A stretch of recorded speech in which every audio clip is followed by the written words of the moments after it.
तो हेलो दोस्तों, एक बार फिर से स्वागत है आपका इस यूट्यूब चैनल पर। देखिए, आज की इस वीडियो में हम लोग द प्लेटफॉर्म बुक का बिहार सिविल कोड प्यून के लिए यहाँ पर चौथा मॉडल प्रैक्टिस सेट देखने वाले हैं। देखिए, इससे पहले हमने 3 मॉडल प्रैक्टिस सेट करा दिया है। तो चलिए बिना देरी के हुए इस प्रैक्टिस सेशन के एक एक प्रश्नों को बारीकी से अध्ययन करते हैं। पहला यहाँ पर प्रश्न है कि प्रेम शब्द का विलोम शब्द बताइए। देखिए, 4 ऑप्शन आपके सामने दिया गया है और इस ऑप्शन में से आपका जो राइट आंसर होगा वो होगा ऑप्शन नंबर डी, घृणा। ये जो है प्रेम का विलोम शब्द है। नेक्स्ट है कि शिष्ट शब्द का विलोम बताइए। तो देखिए फ्रेंड्स, यहाँ पर शिष्ट शब्द का विलोम बताना है। तो शिष्ट शब्द का जो विलोम शब्द होगा वो होगा आपका अशिष्ट। यहाँ पर ऑप्शन ए हो जाएगा राइट आंसर। नेक्स्ट क्वेश्चन की बात की जाए तो बोला है कि दिए गए वाक्य में रेखांकित खंड को प्रतिस्थापित करने के लिए उपयुक्त विकल्प का चयन करें। यहाँ पर है कि केकई का हृदय अत्यंत निष्ठुर था। तो देखिए, यहाँ पर निष्ठुर के स्थान पर इन चारों ऑप्शनों में से कौन सा रहेगा यही आपको बताना है। तो देखिए फ्रेंड्स, निष्ठुर का अर्थ होता है निर्दयी या कठोर। तो यहाँ पर देखिए ऑप्शन बी हो जाएगा केकई का हृदय अत्यंत कठोर था। नेक्स्ट क्वेश्चन की बात किया जाए तो बोला है कि जो बहुत कम जानता हो के लिए एक शब्द है। तो जो बहुत कम जानता है उसको फ्रेंड्स बोला जाता है अल्पज्ञ, यानी कि ऑप्शन डी हो जाएगा राइट आंसर। नेक्स्ट क्वेश्चन है कि माता का पर्यायवाची शब्द है। तो देखिए फ्रेंड्स, माता का इसमें जो पर्यायवाची शब्द है वह है आपका ऑप्शन नंबर सी, जननी। नेक्स्ट क्वेश्चन की बात किया जाए तो बोला है कि रिक्त स्थान को भरने के लिए उपयुक्त शब्द का चयन करें। आपको बताना है कि ये जो रिक्त स्थान है इसके स्थान पर इन चारों ऑप्शनों में से कौन सा शब्द रहेगा।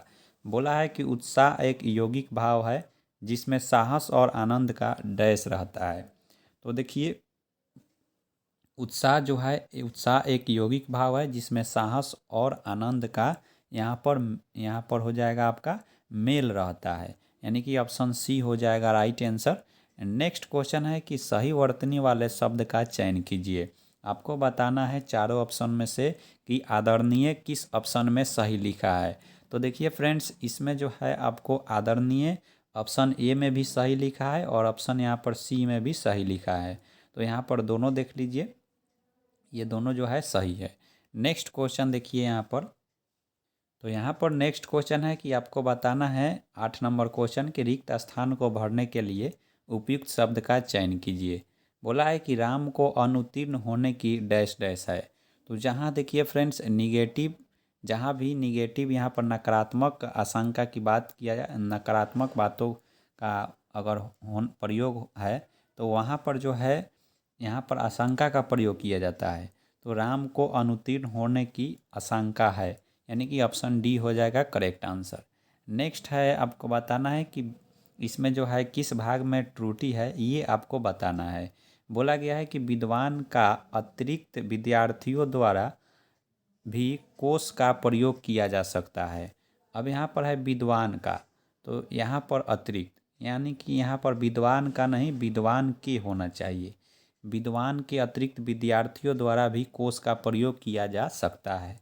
तो यहाँ पर देखिए ऑप्शन डी हो जाएगा करेक्ट आंसर। नेक्स्ट क्वेश्चन है कि वन का पर्यायवाची शब्द बताइए।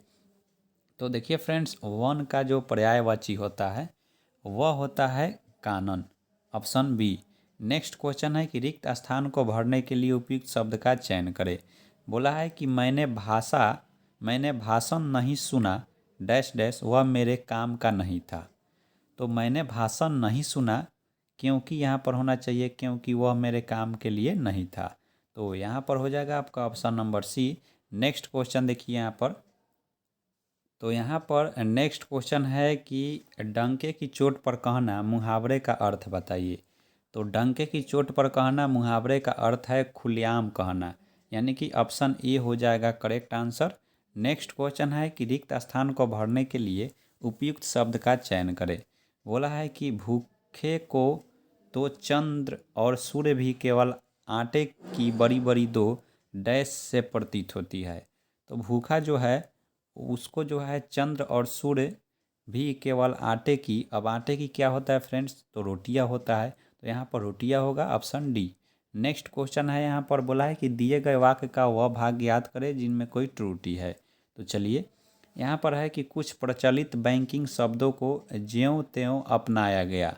कुछ प्रचलित बैंकिंग शब्दों को ज्यों त्यों, तो यहाँ पर होना चाहिए फ्रेंड्स ज्यों त्यों नहीं, ज्यों का त्यों होना चाहिए।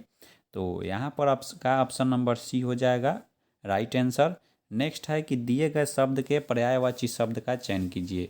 सतर्कता का आपका जो है पर्यायवाची बताना है, तो इसका होता है सावधानी, सावधानी, होशियारी, चौकसी, ये होता है इसका। तो यहाँ पर ऑप्शन बी हो जाएगा राइट आंसर। नेक्स्ट है कि सही वर्तनी वाले शब्द का चयन कीजिए। अध्ययन आपको बताना है कि किस ऑप्शन में सही लिखा गया है। तो ऑप्शन डी देखिए, इस क्वेश्चन का राइट आंसर ऑप्शन डी हो जाएगा। नेक्स्ट क्वेश्चन, तो यहाँ पर नेक्स्ट क्वेश्चन है कि दिए गए शब्द का विलोम चुनिए। सादाचार का विलोम बताना है। तो देखिए सादाचार का जो विलोम होगा वह दुराचार होगा, ऑप्शन ए। नेक्स्ट क्वेश्चन यहाँ पर है कि दिए गए वाक्यांश के लिए एक शब्द दीजिए जिसकी बुद्धि कम हो। तो जिसकी बुद्धि कम हो फ्रेंड्स उसको क्या बोला जाता है, तो उसको बोला जाता है मंदबुद्धि, ऑप्शन डी हो जाएगा करेक्ट आंसर। नेक्स्ट क्वेश्चन है कि रिक्त स्थान को भरने के लिए उपयुक्त शब्द का चयन कीजिए। यहाँ पर है कि गाय डैश, गाय पेड़ डैश बंधी है। तो गाय पेड़ से यहाँ पर होना चाहिए पेड़ से बंधी है। तो ऑप्शन बी हो जाएगा करेक्ट आंसर। नेक्स्ट है कि दिए गए वाक्य का वह भाग याद करें जिनमें कोई त्रुटि है। यहाँ पर है बोला है कि किसी ने ठीक ही कहा है कि जो सोता है वह खोती है। तो देखिए यहाँ पर खोती है नहीं, जो सोता है वह खोता है, ये होना चाहिए। तो यहाँ पर आपका ऑप्शन ए हो जाएगा, इस ऑप्शन में त्रुटि है। नेक्स्ट आपको बताना है कि परिणामवाचक विशेषण से क्या बोध होता है।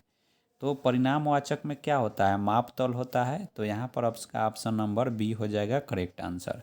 नेक्स्ट क्वेश्चन देखिए, तो नेक्स्ट क्वेश्चन है कि निम्नलिखित वाक्य में कौन सा संदिग्ध भूतकाल का उदाहरण है। संदिग्ध भूतकाल के मतलब यहाँ पर समझिए कि यहाँ पर भविष्य में जो है आपको, तो देखिए इसमें जो है संदिग्ध भूतकाल का जो उदाहरण है वो है यहाँ पर आपका ऑप्शन नंबर डी, मैंने वहीं सामान रखा होगा। नेक्स्ट क्वेश्चन की बात की जाए, बोला है कि वीर रस का अस्थाई भाव क्या है। तो वीर रस का जो अस्थाई भाव है वीर रस का, वह है यहाँ पर उत्साह। नेक्स्ट क्वेश्चन है कि मनोविकार शब्द का संधि विच्छेद चुने। तो देखिए फ्रेंड्स मनोविकार शब्द का जो संधि विच्छेद होगा वह होगा यहाँ पर मन प्लस विकार। तो यहाँ पर आपका ऑप्शन नंबर बी हो जाएगा करेक्ट आंसर। नेक्स्ट क्वेश्चन देखिए, तो नेक्स्ट क्वेश्चन है कि उठा चांदी का उज्जवल शंख, फूंकता हूँ भैरव हुंकार, उपयुक्त पंक्ति किनकी है। तो ये जो पंक्ति है ये रामधारी सिंह दिनकर की है, ऑप्शन सी हो जाएगा करेक्ट आंसर। नेक्स्ट क्वेश्चन है कि निम्नलिखित में कौन सा अर्था अलंकार नहीं है। देखिए फ्रेंड्स अलंकार दो प्रकार का होता है, एक तो होता है शब्दा अलंकार और दूसरा होता है अर्था अलंकार। तो इसमें से आपको बताना है कौन सा अर्था अलंकार नहीं है। तो देखिए इसमें जो श्लेष जो है ये आपका अर्था अलंकार नहीं है, ये शब्दा अलंकार के प्रकार है। और बाकी जो ये तीनों देख रहे हैं ये अर्था अलंकार है। तो ऑप्शन सी हो जाएगा राइट आंसर। नेक्स्ट है कि आना कानी करना मुहावरे का सही अर्थ क्या है। तो आना कानी करना मुहावरे का जो सही अर्थ है वह है टाल मटोल करना, ऑप्शन बी हो जाएगा करेक्ट आंसर। नेक्स्ट क्वेश्चन की बात की जाए तो बोला है कि माटी की मूर्तें किस लेखक की रचना है। तो माटी की मूर्तें जो है ये आपके राम वृक्ष बेनीपुरी की रचना है, ऑप्शन सी हो जाएगा राइट आंसर। नेक्स्ट है कि निंदक नियरे राखिए आंगन कुटी छवाए, पंक्ति में प्रयुक्त अलंकार बताइए। तो देखिए फ्रेंड्स इस पंक्ति में आपको जो है विभावना अलंकार देखने को मिलेगा, ऑप्शन ए हो जाएगा राइट आंसर। मैंने जो है अलंकार का एक वीडियो बना दिया है, इस चैनल के प्लेलिस्ट में जाकर आप देख सकते हैं। नेक्स्ट क्वेश्चन है कि हिंदी वर्णमाला में व्यंजनों की संख्या डैश है, खाली स्थान को भरिए। तो हिंदी वर्णमाला में व्यंजन की संख्या कितनी है फ्रेंड्स ये आपको बताना है। तो टोटल जो है 33 है। नेक्स्ट यहाँ पर गद्यांश का प्रश्न है, गद्यांश आप पढ़ लीजिए और मैं आपको क्वेश्चन भी दिखा दे रहा हूँ, यहाँ आप जो है वीडियो पॉज कर पढ़ लीजिए। उसी गद्यांश में से यहाँ पर भी कुछ उसका जो है पार्ट्स है ये आप पढ़ लीजिए। इसके बाद यहाँ पर जो है मैं यहाँ पर 31 नंबर से प्रश्न शुरू हो रहा है। तो इस क्वेश्चन का यहाँ पर देखिए, इसका 31 नंबर का जो आंसर होगा वो ऑप्शन बी हो जाएगा, और 32 नंबर का जो क्वेश्चन का आंसर होगा वह होगा आपका ऑप्शन नंबर सी, और 33 नंबर का यहाँ पर आंसर होगा, तो 33 नंबर का यहाँ पर ऑप्शन होगा आपका ऑप्शन नंबर सी। और यहाँ पर 34 नंबर की बात किया जाए तो यहाँ पर देखिए 34 नंबर का जो आपका आंसर होगा वह होगा आपका ऑप्शन नंबर ए, और यहाँ पर जो है 35 नंबर का आंसर होगा वह होगा आपका ऑप्शन नंबर ए। तो ये हो गई हिंदी के 35 के 35 प्रश्न। फिर मिलते हैं नेक्स्ट वीडियो में, तब तक के लिए जय हिंद।